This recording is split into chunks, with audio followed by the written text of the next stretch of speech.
26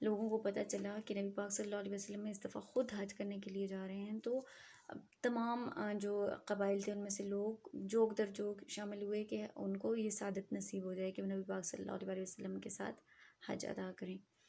اس لیے مسلمانوں کی بہت بڑی تعداد تھی اس حج میں۔ تو نبی پاک صلی اللہ علیہ وسلم ظہر کے بعد مدینہ سے روانہ ہوئے، اور عصر سے پہلے آپ صلی اللہ علیہ وسلم ذوالحلیفہ پہنچ گئے اور آپ نے رات وہیں گزاری۔ پھر آپ نے فجر کی نماز بھی ادھر ہی ادا کی، اور پھر جب ظہر کی نماز کا وقت آیا تو آپ نے اس سے پہلے احرام کے لیے غسل کیا۔ احرام وہ خاص لباس، وہ انسلی چادریں جو پہنی جاتی ہیں جب حج یا عمرے کے لیے جاتے ہیں، تو جو لباس پہنا جاتا ہے اس کو احرام کہا جاتا ہے۔ تو آپ صلی اللہ علیہ وسلم نے پھر احرام کے لیے غسل کیا اور پھر نماز ادا کی۔ نماز کی ادائیگی کے بعد آپ نے حج اور عمرے کے لیے ایک ساتھ احرام باندھا، اور پھر آپ صلی اللہ علیہ وسلم اونٹنی پر سوار ہوئے اور لبیک اللہم لبیک کی صدائیں بلند کرتے ہوئے مکہ کی طرف روانہ ہو گئے۔ پھر آپ صلی اللہ علیہ وسلم 8 ذوالحجہ کو منع تشریف لائے اور آپ نے رات وہیں گزاری، اور اگلے دن 9 ذی الحجہ کو آپ صلی اللہ علیہ وسلم میدان عرفات میں آئے، اور یہاں آپ صلی اللہ علیہ وسلم نے وہ تاریخی خطبہ دیا جس کو خطبہ حجۃ الوداع کہا جاتا ہے۔ اب اس خطبے کی اہمیت کیا ہے ہم یہ دیکھتے ہیں۔ خطبہ حجۃ الوداع کی اہمیت، اس خطبے کی اہمیت آج بھی تسلیم شدہ ہے، یعنی آج بھی لوگ اس خطبے کی اہمیت کو مانتے ہیں، کیونکہ یہ خطبہ اسلامی تعلیمات کا خلاصہ ہے، اس میں تمام اسلامی تعلیمات کا نچوڑ ہے۔ یہ جو خطبہ ہے یہ انسانوں کے درمیان نفرت کو ختم کرتا ہے، پوری انسانیت چاہے وہ مسلمان ہیں نہیں ہیں، یہ خطبہ انسانوں کے درمیان نفرت کو ختم کرتا ہے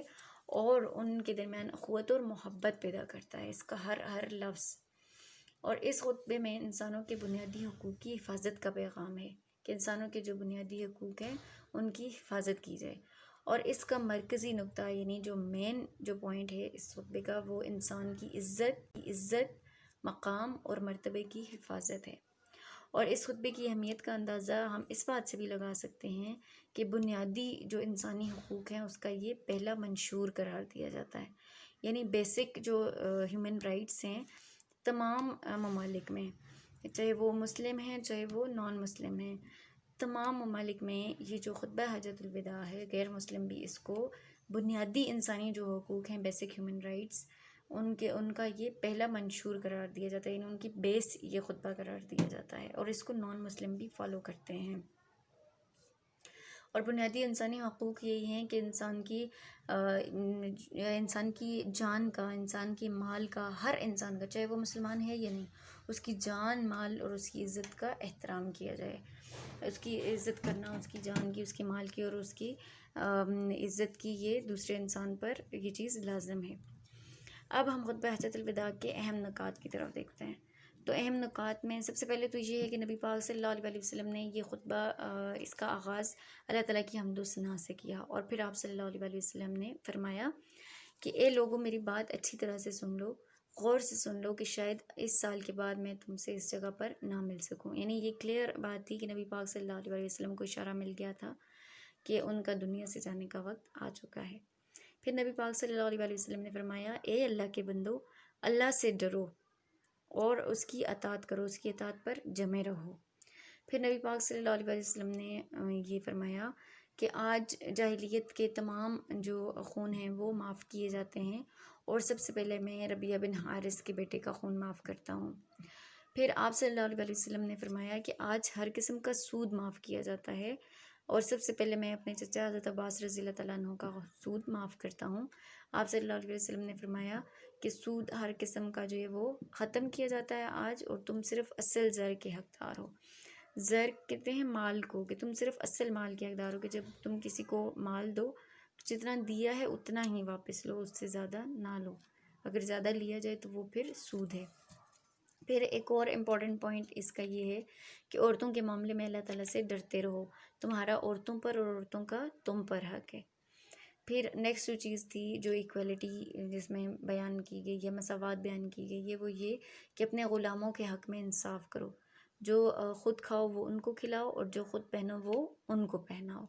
پھر نبی پاک صلی اللہ علیہ وسلم نے فرمایا کہ لوگوں، تمہاری جانیں، تمہارے مال اور تمہاری عزت اسی طرح قابل احترام ہے جس طرح یہ آج کا دن، یہ مہینہ اور یہ شہر قابل احترام ہے۔ دن جو ہے وہ حج کا دن تھا، مہینہ ذوالحجہ کا تھا، اس وجہ سے قابل احترام، اور شہر ہی سے ہے شہر، یہ مکہ جو ہے یہ قابل احترام شہر ہے۔ اسی طرح ہر بندے کی جان، مال اور اس کی عزت قابل احترام ہے۔ پھر آپ صلی اللہ علیہ وسلم نے فرمایا کہ کسی عربی کو اجمی پر اور کسی اجمی کو عربی پر کوئی فضیلت حاصل نہیں، تم سب آدم علیہ السلام کی اولاد ہو اور آدم علیہ السلام مٹی سے بنے تھے، اس لیے کسی کو کسی پر کوئی فضیلت حاصل نہیں ہے سوائے تقویٰ کے۔ پھر نبی پاک صلی اللہ علیہ وسلم نے فرمایا کہ میں تم میں 2 چیزیں چھوڑ کر جا رہا ہوں، اگر تم ان کو مضبوطی سے تھامے رکھو گے تو تم کبھی بھی گمراہ نہیں ہوگے، اور ان میں پہلی چیز اللہ تعالیٰ کی کتاب ہے یعنی قرآن مجید، اور دوسری میری سنت۔ اور نبی پاک صلی اللہ علیہ وسلم نے فرمایا کہ لوگوں یہ بات یاد رکھنا کہ میرے بعد کوئی نبی نہیں ہے اور تمہارے بعد کوئی امت نہیں ہے، لہٰذا اپنے رب کی عبادت کرنا، 5 وقت کی نماز پڑھنا، رمضان کے روزے رکھنا، خوشی خوشی اپنے مال کی زکوٰۃ دینا، اور اپنے پروردگار کے گھر کا حج کرنا، اور اپنے حکمرانوں کی اطاعت کرنا۔ تم اگر ایسا کرو گے تو اپنے پروردگار کی جنت میں داخل ہو جاؤ گے۔ اس کے بعد نبی پاک صلی اللہ علیہ وسلم نے 3 مرتبہ صحابہ کرام سے پوچھا کہ کیا میں نے اپنا پیغام پہنچا دیا ہے؟ اس پر سب نے بلند آواز میں، اونچی آواز میں گواہی دی کہ یا رسول اللہ، آپ نے اللہ تعالیٰ کا پیغام پہنچا دیا ہے اور اس کا حق ادا کر دیا ہے۔ یہ سن کر آپ صلی اللہ علیہ وسلم نے شہادت کی انگلی آسمان کی طرف اٹھائی اور پھر 3 مرتبہ فرمایا کہ اے اللہ گواہ رہنا، اے اللہ گواہ رہنا۔ اور پھر نبی پاک صلی اللہ علیہ وسلم نے یہ بھی فرمایا کہ وہ لوگ جو یہاں موجود ہیں وہ ان تک یہ پیغام پہنچا دیں جو یہاں موجود نہیں ہیں۔ اور اس خطبے کے بعد نبی پاک صلی اللہ علیہ وسلم پر سورہ مائدہ کی آیت نازل ہوئی، الیوم اکملت لکم دینکم واتممت علیکم نعمتی ورضیت لکم الاسلام دینا۔ ترجمہ: آج میں نے تمہارے لیے تمہارا دین مکمل کر دیا اور تم پر اپنی نعمت پوری کر دی اور تمہارے لیے اسلام کو بطور دین پسند کیا۔ اور یہ اس بات کا گواہ تھا کہ اب دین یہ اس بات کی گواہی تھی کہ دین مکمل ہو گیا ہے اور نبی پاک صلی اللہ علیہ وسلم کے وصال کا وقت آ گیا ہے۔ پھر نبی پاک صلی اللہ علیہ وسلم نے خطبے کے بعد حضرت بلال رضی اللہ تعالیٰ عنہ نے اذان دی اور نبی پاک صلی اللہ علیہ وسلم نے ظہر اور عصر کی نماز ایک ساتھ پڑھی۔ اور یہ بات بھی بتانی ضروری ہے کہ نبی پاک صلی اللہ علیہ وسلم نے اپنی پوری زندگی میں 1 حج کیا ہے اور 4 عمرے ادا کیے ہیں۔ اب آپ نے یہ کرنا ہے، اس چیپٹر کی ریڈنگ آپ نے خود کرنی ہے، پیج نمبر 46، 47 اینڈ 48۔ پھر یہ جو پیج نمبر 49 پہ MCQs ہیں آپ نے خود سالو کرنے ہیں۔ کویشچن آنسرز، نوٹس وہ آپ کو سارے جو ہے وہ مل جائیں گے آپ کی جو انٹرنیٹ پہ جو آپ کا گوگل کلاس روم ہے اس میں بھی آپ کو مل جائیں گے، اور آپ کو ریٹن فارم میں اسکول سے بھی مل جائیں گے، آپ نے وہاں سے لینے ہیں۔ اور ہر چیپٹر کے ساتھ آپ نے اس کے کویشچن آنسرز، اس کے ورڈز میننگ، اس کے شارٹ لانگ کویشچن، اس کے MCQs، ہر چیز آپ نے انہیں نہ صرف اپنے پاس لکھنی ہے بلکہ یاد بھی کرنی ہے، تاکہ آپ کا ساتھ ساتھ آپ کا کورس بھی کور ہوتا جائے اور آپ کو یاد بھی ہوتا جائے۔